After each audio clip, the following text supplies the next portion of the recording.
This story is titled, I've been paying for my parents' living expenses, but at a Christmas party. I found out they were mocking me as a low-educated freeloader, so I cut them and stopped sending them money. Hi everyone. Before we dive in, a quick favor. If you enjoy content like this, please hit the subscribe button. It's free, supports the channel, and makes sure you never miss out on amazing videos. Alright, let's get started. So, I've been thinking about this a lot lately because it's Christmas again, and it's bringing up a lot of memories from last year. Honestly, I've been trying not to dwell on it too much, but it's hard when the decorations, music, and general holiday vibes remind me of how everything went down. Last Christmas was when I realized how messed up things were with my family and decided to finally put myself first. For a little background, my name's Lucas, and I'm 28 now. I grew up in a small town. It's the kind of place where everyone knows everyone, which sounds cozy until you're the one everyone whispers about. My family was what you'd call average on the outside. Mom, dad, me, and my little sister Emily. My grandparents lived with us too for a while, and they were probably the only ones who really cared about me, but I'll get to that. Emily is 7 years younger than me, and from the moment she was born, she was basically the queen of the house. I don't blame her for that. She didn't ask to be the favorite, but it was obvious to everyone, even as a kid. Her birthdays were these huge events with decorations, cakes, and gifts that would make you think she was royalty. Meanwhile, my birthdays were combined with Christmas, as my birthday is a few days before. One gift, usually something useful, like a notebook or socks. I mean, I get it, times were tough, but it still felt like I didn't matter as much. It wasn't just birthdays, though. When Emily joined the debate team in high school, my parents were at every competition, cheering her on. But when I played my last basketball game as a senior, they didn't even show up. They said they had to take Emily to practice. Stuff like that happened all the time. It wasn't even subtle. Now, my grandparents, they were great. My grandma especially would always try to make me feel included. She'd tell my parents off for ignoring me. But honestly, it didn't change much. When they passed away, both within a few months of each other, it was like the last bit of support I had in that house disappeared. My parents started leaning on me more, but not in the way you'd expect. By the time I graduated high school, I already knew college wasn't in the cards for me. I wanted to study computer science. I was obsessed with coding, building little programs on my own whenever I could. But my parents shut that down immediately. We don't have the money for that, they said, as if that was the end of the conversation. But somehow they had money for Emily's extracurriculars and private tutors. It hurt, but what could I do? So I moved to the city and got a job at a small tech company doing clerical work. It wasn't glamorous, but it paid the bills, and I was determined to make something of myself. I taught myself to code in my free time. YouTube tutorials, free courses, anything I could get my hands on.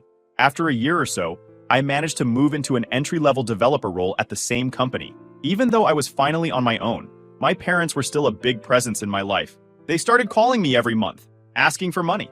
It wasn't framed as a request either. It was more like an expectation. You know, raising kids isn't cheap, my mom would say. Or, we've done so much for you. It's the least you can do.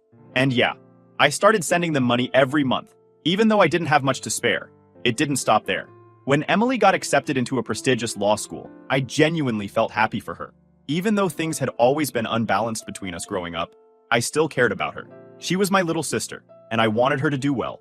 My parents called me the day she got her acceptance letter, going on and on about how proud they were. She's going to be a lawyer, my mom kept saying, like she'd already passed the bar. Of course, the conversation didn't end there. They brought up how expensive law school was and how much Emily would need to succeed. Then came the subtle hints about how I could help. You know, it would mean so much to her if you could pitch in, my dad said. My mom chimed in, you're doing so well now. It's only fair to help your sister. After all, we've supported you your whole life. I didn't even argue. Maybe it was the guilt they'd instilled in me over the years. Or maybe I just wanted to believe I was doing the right thing. Emily was always kind to me when we were younger, standing up for me when our parents compared us. I wanted to support her, like she had supported me back then. That's why I agreed to help. I ended up covering her first-year tuition, the admission fees, and even some of the living expenses so she could move closer to campus. It wasn't easy. I had to dip into my savings, and for months I lived on a tighter budget just to make it work. At first it felt worth it. Emily was so grateful, or at least that's how it seemed. She called me a lot in those first few months, thanking me over and over for helping her out. I wouldn't be able to do this without you, Lucas, she said once.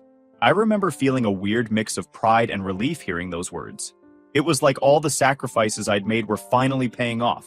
She'd tell me about her classes and how challenging but exciting they were. "We've got this one professor who's like a total legend in the field," she'd say. "He's tough, but I'm learning so much." I liked hearing about her life, even if I couldn't relate to it. I hadn't gone to college, so I didn't have stories about professors or campus life. But through her, I got a small glimpse of what it was like, and that felt nice. The calls started to slow down after a while. At first, I didn't think much of it. Law school sounded intense, and I figured she was just busy.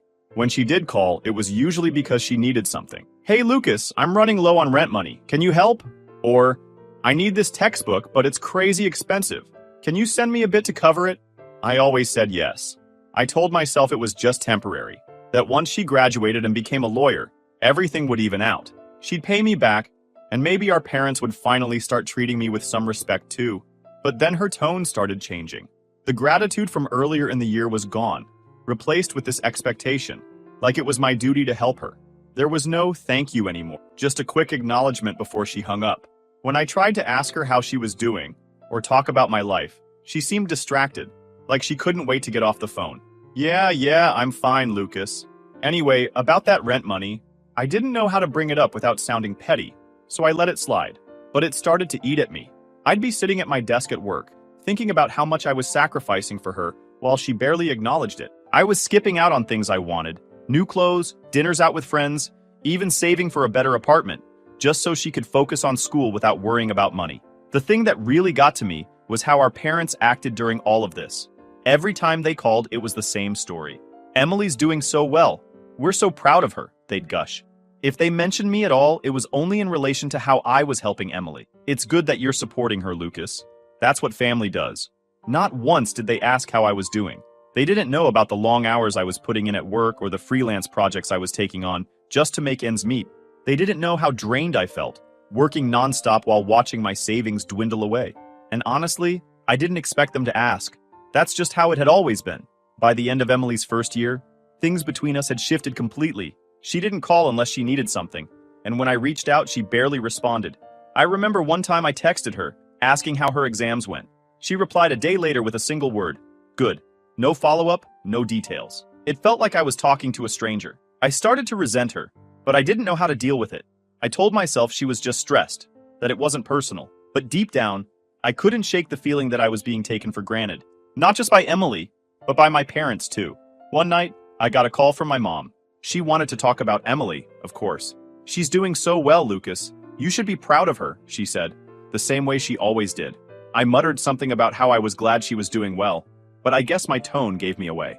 "What's wrong?" my mom asked, sounding more annoyed than concerned. "Nothing," I said quickly. But then I couldn't stop myself. "It's just, I feel like all I ever do is give. I've been helping Emily nonstop, and it's like no one even notices." There was a long pause before she responded. "Lucas, don't be selfish. Emily is doing something important with her life. You're just working in tech. She's going to be a lawyer. You should be happy to support her." That hit me hard. It was like all the work I'd put into building my life didn't matter, because I didn't have a fancy title or a degree. I wanted to argue, to defend myself, but I knew it wouldn't change anything. So I just said, "Okay," and hung up. That conversation stuck with me for weeks. I started to see everything more clearly. By that time, I was exhausted, physically, emotionally, and financially. But I didn't know what to do. Cutting them off felt impossible. They were my family after all. But part of me wondered how much longer I could keep this up before I broke completely. Last Christmas, I got a call from my mom a few weeks before the holiday. She sounded unusually chipper, which immediately put me on edge. Usually, when she was in a good mood, it meant she was about to ask for something. But instead of the usual spiel about money, she invited me to a Christmas party at their place. "We're having everyone over this year. Relatives, neighbors, even a few of Emily's friends," she said. "It'll be nice to have the whole family together again. You'll come, won't you?" I wasn't sure at first. Going home always came with its share of baggage, and I wasn't in the mood to deal with all that. But she kept pressing. "It's been ages since we all got together," she said, guilt dripping from her voice. "Emily would love to see you, and it's Christmas. Don't you want to spend the holiday with your family?" I agreed, mostly to avoid the endless calls and guilt trips I knew would follow if I said no. Plus, I figured it might be a chance to reconnect with everyone. Maybe things wouldn't be so bad this time. So I took the train back to the town on Christmas Eve, carrying a few small gifts I'd picked up for everyone. Nothing fancy, just little things I thought they'd appreciate.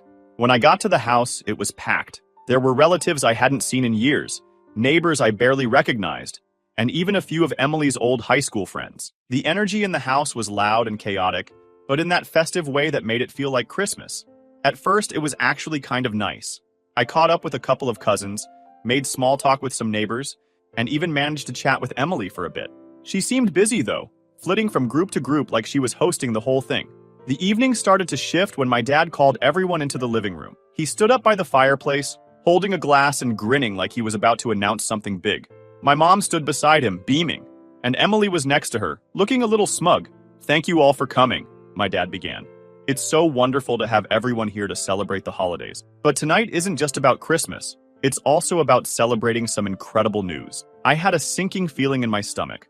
I knew where this was going. "We're here to celebrate Emily, who's just finished her first year at law school with flying colors," he said. Everyone clapped, and a few people even cheered. My mom jumped in, talking about how proud they were of her, how hard she was working, and how bright her future looked. I clapped along with everyone else, but I couldn't help feeling a little invisible. It wasn't that I wanted a big announcement or anything, but it stung that my parents didn't even mention me. Not a word about how I'd helped pay for Emily's first year, or how I'd been sending money home for years. As the night went on, it got worse. Emily started talking about her law school experiences, and at first it was kind of interesting. But then she started bragging. "Law school is no joke," she said, loud enough for everyone to hear. "It's not like working a regular 9-to-5 job. It takes real intelligence and dedication. You can't just wing it." I tried to brush it off, but then she made a comment that hit a little too close to home. "I mean, coding? That's something anyone can learn online these days. It's not exactly rocket science." I glanced around the room, expecting someone to say something, but instead, my parents laughed. My dad even nodded like he agreed. I felt a mix of anger and embarrassment. Here I was, working my ass off to support myself, and them, and they were mocking my career like it didn't matter. At one point, a neighbor I'd known since I was a kid came up to me. "Lucas, you're doing great, right? I heard you're working in tech," she said with a warm smile. Before I could even respond, my mom jumped in. "Oh, he's doing okay," she said, waving her hand dismissively. "But Emily is the real star of the family. She's going to be a lawyer, you know." My dad chuckled. "Lucas is good at what he does, but it's not exactly prestigious." I excused myself and went into the kitchen, pretending to check on the food. I just needed a minute to breathe. I overheard more of their conversation from the kitchen. My mom was telling some relatives about how they had to step in to help Emily, because I wasn't pulling my weight. It was like a whole flip of the truth. I'd paid for her tuition. I'd sent them money every month, and yet, they still found a way to paint me as the failure. I decided I'd had enough. I grabbed my coat and left. They barely even noticed. Emily was too busy basking in the attention, and my parents were too busy talking about how amazing she was. After that Christmas party, something inside me just switched off. It wasn't like one of those dramatic, life-changing realizations you see in movies. It was more like a slow, sinking realization that I couldn't keep living like this.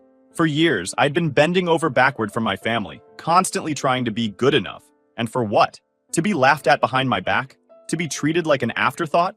The day after Christmas, my phone started buzzing nonstop. First, it was my mom, then my dad, and eventually Emily chimed in too. They all wanted to know why I had left the party early. "You didn't even say goodbye to anyone," my mom texted, as if that was the worst thing I had done. I ignored the messages at first. I needed some space to think, but the calls kept coming, and eventually, I picked up when my mom called again. I figured I'd just tell her the truth. "Why did you leave like that, Lucas?" "It was rude," she said as soon as I answered. I took a deep breath. "Mom, I left because I'm tired. I'm tired of being treated like I don't matter. I've been helping you guys for years, and all I hear is how I'm a disappointment. At the party, you and Dad were laughing about me. What's the point of helping if that's how you see me?" There was a long pause on her end. Then she sighed, like I was the one being unreasonable. "Lucas, you're overreacting. You know how proud we are of Emily. She's doing something really impressive, and we just want to celebrate her achievements. It's not about you." "Exactly. It's never about me," I said, my voice shaking. "You didn't even mention me at the party. Not once. And when people asked about me, you brushed it off like my career doesn't matter. I'm done feeling like this. I'm done sending money. You can figure it out without me." Her tone changed immediately. "Lucas, don't be ridiculous. You can't just stop helping. We've done so much for you, raised you, supported you. This is what family does. We all chip in." I couldn't help but laugh at that. "Really? Because it doesn't feel like a team effort, Mom. It feels like I'm the only one chipping in while you and Dad sit back and praise Emily for being the perfect child." She started to argue, but I cut her off. "I'm serious, Mom. I'm done. Don't call me asking for money anymore. Then I hung up before she could say anything else. The calls didn't stop, of course. Over the next few days, my dad tried calling, but I didn't answer. Emily sent me a text saying, "You're really putting a strain on mom and dad right now. This is selfish, Lucas." That one hurt more than I expected. I stared at the message for a long time, trying to decide if I should reply. Eventually, I did. Selfish? Really? If anyone's selfish here, it's you. Her response came almost immediately. "I didn't ask you to pay my tuition. You chose to do that. Don't blame me for your decisions." That was the moment I realized just how far apart we'd drifted. After that, I blocked her. I knew it wasn't a permanent solution, but I couldn't deal with her attitude anymore. The first month after I stopped sending money was strange. I kept expecting my phone to ring with another guilt trip or angry message, but it was quiet. Too quiet, honestly. At first, I felt guilty. I'd been supporting them for so long that it felt wrong to just stop, even though I knew I had every right to. My parents didn't give up easily. After a few weeks of silence, they started reaching out through other people. My aunt called me one night, clearly uncomfortable with the whole thing. "Lucas, I don't want to get in the middle of this, but your mom is really upset. She says you're refusing to help them. What's going on?" I sighed. "Aunt Judy, I'm just done. They've been taking advantage of me for years, and I can't do it anymore. I'm not their bank. If they're upset, that's on them." She didn't argue with me, which I appreciated. "I understand," she said after a moment. "But they're struggling, Lucas. You might want to think about helping them, even just a little." I thanked her for the advice, but I didn't take it. I'd already made up my mind. The thing is, once you stop giving in to people who take you for granted, you start to see things more clearly. I started thinking about all the times I'd bent over backward for my family and how little they'd done in return. When I moved to the city, they didn't help me at all. Not even a ride to the train station. When I got my first promotion, they didn't celebrate it. But when Emily got into law school, it was like the second coming of Christ. Looking back, I realized they'd never really seen me as a person with my own goals and dreams. To them, I was just the older brother, the one who had to make sacrifices so Emily could shine. It was a few months after I stopped sending money that Emily finally reached out again. Up until that point, I hadn't heard much from her. After I blocked her, I assumed she'd just moved on, figuring out her own way to manage things. But apparently, things weren't going as smoothly as she hoped. I still remember the exact moment she called. It was a Wednesday evening, and I'd just gotten home from work. My phone buzzed, and her name popped up on the screen. For a second, I debated not answering. I mean, what could she possibly have to say that I'd want to hear? But out of curiosity, I picked up. "Lucas," she said, her voice tight. No hello, no small talk, just my name, like she was gearing up for something big. "What's up?" I asked, already bracing myself. She sighed, and I could practically hear her trying to decide how to phrase whatever she was about to say. "Look, I need your help. My tuition for the second year is due, and Mom and Dad said they can't pay it.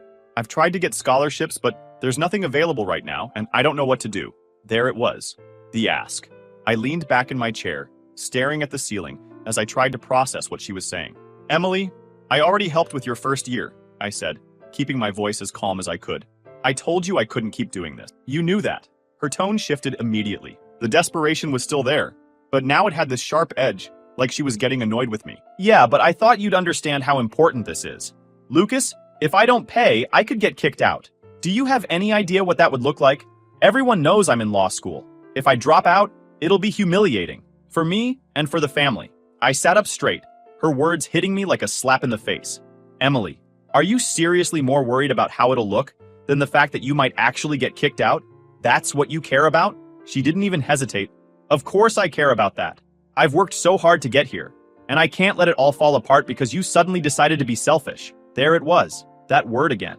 Selfish. I'd heard it so many times from my parents, and now from Emily, and every time it stung a little less. But this time it just made me angry. "Selfish?" I repeated, laughing bitterly. "Emily, do you even hear yourself? Now because I finally said no, I'm the selfish one?" She let out this frustrated groan, like I was being unreasonable. "Lucas, I'm not asking you to support me forever. Just this one time, okay? I'll pay you back once I'm a lawyer. You know I will." That was the part that really got to me. She didn't even realize what she was asking. To her, it was just this one time. But to me, it was years of being taken for granted. I knew in that moment that if I gave in now, it wouldn't be the last time. There would always be one more thing she needed help with, and I couldn't keep doing it. "No, Emily," I said firmly. "I'm done. You need to figure this out on your own." She was quiet for a second, and I thought maybe she was trying to process what I said.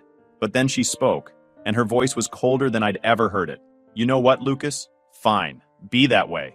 But don't come crying to me when you need something. At least I'm trying to do something with my life, unlike you. I didn't even respond. I just hung up.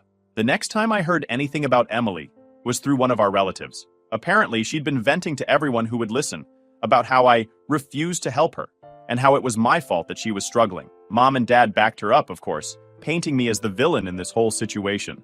Over the next few months, things started to unravel for Emily. Without my financial support, she had to take on part-time work, which ate into her study time. She started falling behind in her classes, and by the end of the semester, she failed a couple of them. I'd be lying if I said I didn't feel a little bad for her. She was clearly in over her head, and it was obvious that Mom and Dad weren't stepping up to help her the way I had. But at the same time, I couldn't bring myself to care as much as I used to. It wasn't my responsibility anymore. Every so often, I'd hear updates through the grapevine about how she was doing. Some relatives tried to make me feel guilty, saying things like, "If only you'd helped a little more, maybe things would have turned out differently." But I knew better. Emily's situation wasn't my fault. It was the result of years of entitlement and unrealistic expectations. By the time summer rolled around, I heard she had officially dropped out of law school. Apparently, the stress of trying to balance work and school had been too much, and she couldn't keep up. I didn't feel good about it, but I didn't feel bad either. It was just, whatever. After Emily dropped out of law school, things started to spiral for my family. I wasn't directly involved anymore, but the updates came through various relatives and mutual acquaintances. I didn't go looking for the information. It just had a way of finding me. Small towns are like that. The first thing I heard was about Emily moving back in with my parents. She hadn't been able to make it on her own after losing her student status. Apparently, the part-time job she had wasn't enough to cover her rent, and without being enrolled in school, she couldn't qualify for the scholarship she'd been banking on. So back she went, tail between her legs, to the same house where she had been the star child just a few years ago. At first, I figured my parents would be happy to have her back. I mean, she was their golden child. But from what I heard, things weren't exactly smooth sailing. It turns out that Emily had grown used to living on her own and wasn't thrilled about being under their roof again. She clashed with them constantly, about money, about house rules, about everything. One of our old neighbors, Mrs. Bailey, ran into me at the grocery store when I was in town visiting a friend and filled me in on some of the details. She was the type who loved gossip and didn't seem to care whether it was her place to share. "Lucas, I don't mean to pry," she started, which was a clear sign that she absolutely did. "But I've been hearing some arguments coming from your parents' house. Everything all right over there?" I shrugged, trying to seem indifferent. "I wouldn't know, Mrs. Bailey. I haven't talked to them in a while." She gave me a look that said she didn't believe me but kept going anyway. "Well, it's just that Emily seems to be struggling a bit. I see her around town sometimes and she doesn't look too happy. And your father, well, let's just say he's not his usual cheerful self." The next big update came from my aunt, who called me one evening. I hadn't spoken to her much since everything went down, but she was always the one in the family who tried to mediate conflicts. "Lucas," she said, her voice heavy with concern, "I just wanted to let you know that things are getting tough for your parents." I leaned back in my chair, already bracing for the guilt trip. "What's going on?" "Well," she started, drawing out the word, "your dad lost his job a few weeks ago. There was some kind of incident at work. I don't know the full story, but he had to resign.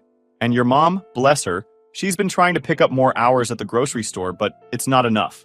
I didn't say anything right away. Part of me felt bad for them. Losing a job is never easy, especially at their age. But another part of me couldn't help but think that maybe this was karma catching up with them. "I just thought you should know," my aunt continued. "They're really struggling to make ends meet. And with Emily back home, well, it's been hard on everyone." I took a deep breath before responding. "I appreciate you letting me know, Aunt Judy, but there's nothing I can do. I've already done more than my fair share for them." She didn't argue after that, but the call left me feeling uneasy. I wasn't second-guessing my decision, but it was hard not to think about how things had gotten to this point. As the months went by, I started hearing more about how things were falling apart at home. My dad, once the breadwinner, was now struggling to find work. Apparently, his incident at work had been serious enough, essay-related, that it was making it hard for him to get hired anywhere else. Meanwhile, my mom was burning herself out trying to pick up the slack, working as many shifts as she could. And then there was Emily. She wasn't working much, from what I heard. She spent most of her time at home, playing video games and scrolling through social media. She'd gone from being the golden child to a 20-something living in her parents' basement, and I could only imagine how that was affecting her ego. It wasn't long before the neighbors started noticing the tension. Mrs. Bailey wasn't the only one who'd heard the arguments. Apparently, they were loud enough to draw attention from half the street.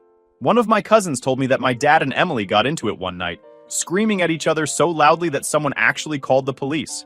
"They didn't do anything," my cousin said when he told me about it. But it's pretty bad over there, Lucas. I don't blame you for keeping your distance. The final straw came when my dad tried reaching out to me directly. He called from an unfamiliar number, probably because I'd blocked him on his usual one.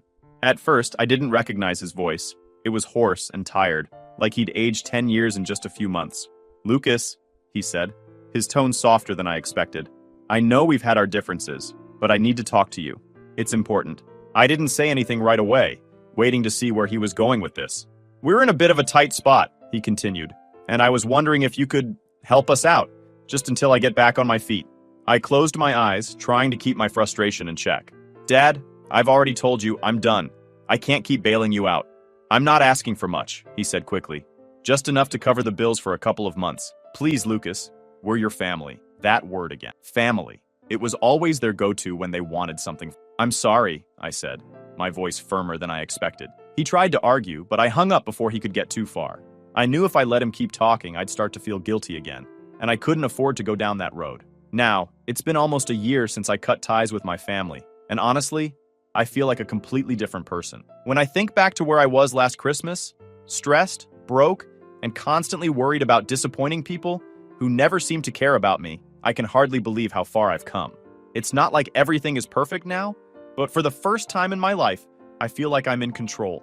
After I stopped sending money to my family, I suddenly had all this extra breathing room financially. It was strange at first. I'd been living paycheck to paycheck for so long that I didn't even know what to do with the extra money. For the first few months, I saved as much as I could, just in case something unexpected came up. But as my savings grew, I realized I could finally start doing things for myself. Small things at first: a better chair for my desk, some new clothes, little upgrades to my apartment. It wasn't anything extravagant, but it felt good to finally invest in myself. Work has been a huge focus for me this past year, and I've made some big strides. Not long after everything went down with my family, I got a promotion at my company. I'm now leading a small team of developers, and we've been working on a project that could really put us on the map. It's exciting, but it's also a lot of pressure. The funny thing is, I'm handling the pressure better than I ever thought I could. I think cutting ties with my family freed up so much mental energy that I can now put into my work. I don't have that constant weight on my shoulders anymore. The guilt, the obligation, the stress of trying to please people who never appreciated me. For the first time, I feel like I'm actually good at what I do. I don't mean that in a braggy way. It's just that I've stopped doubting myself so much. Before, every time I achieved something, I'd hear my parents' voices in my head, downplaying it or comparing it to Emily's accomplishment. But now, those voices are gone, and it feels incredible. One of the biggest changes in my life has been deciding to go back to school. This was something I never thought I'd get the chance to do. Growing up, college always felt like this unattainable dream. My parents made it clear they wouldn't help me with tuition, and for a long time, I just accepted that I'd never have the opportunity. But now, with my finances in a much better place, I've started taking online classes in business management. It's been a challenge balancing work and school, but it's a challenge I actually enjoy. I'm learning so much, and I'm already seeing how I can apply some of it to my job. Eventually, I'd love to start my own business. That's the long-term goal. I don't know exactly what it'll look like yet, maybe a software company or a consulting firm, but the idea of being my own boss is really motivating me. Socially, things have been different. Cutting ties with my family hasn't been easy to explain to people, especially new friends or coworkers. When someone asks about my family, I usually just give a vague answer like, "We're not really in touch." Most people don't push further, but every now and then, someone will ask, "Why not?" It's hard to sum up years of dysfunction in a single sentence. Sometimes I just say, "We had different priorities," and leave it at that. But the truth is, I don't really care what people think about it anymore. I used to feel ashamed, like I'd failed as a son or a brother. But now I realize that walking away was the best thing I could have done for As for my family, I haven't heard much from them recently. For a while, there were the occasional guilt trips through relatives. My aunt calling to say my mom was struggling, a cousin asking if I'd consider helping Emily out again. But eventually, those calls stopped. From what I've gathered, things haven't improved much for them. My dad still hasn't found steady work, and my mom is working even more hours to keep the house running. Emily, last I heard, was still living at home and not doing much of anything. It's sad in a way.